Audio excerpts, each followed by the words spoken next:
sözündən ayata getmərəm, gözündən ayata qeyrəti, mərdliyi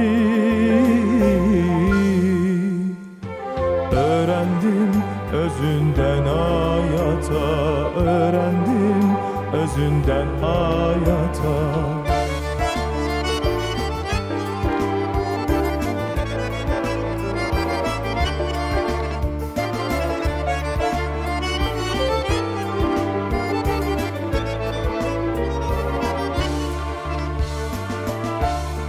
Yoluma çıraqsan, ömrüme dayaqsan, gün kimi qəlbin var ata, sönməyən ocaqsan.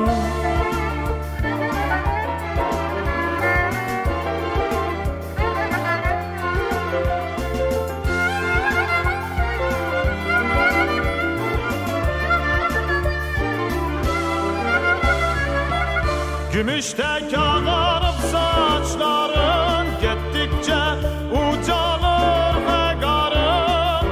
Payızın barlıdır ata, solmasın çiçekli baharın.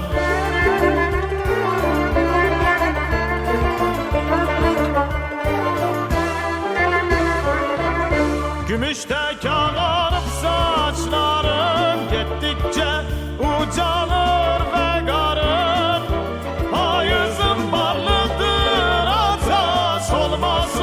Çiçekli baharın.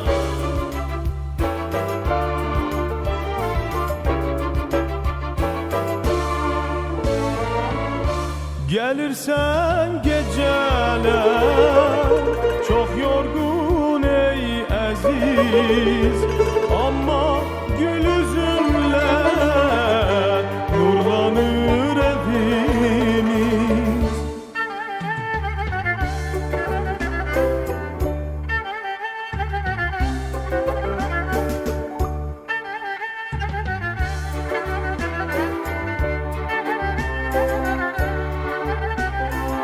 Açıqdır qapımız qonağa, süfrələr sərilir otağa, bərkət gətirir zəhməti.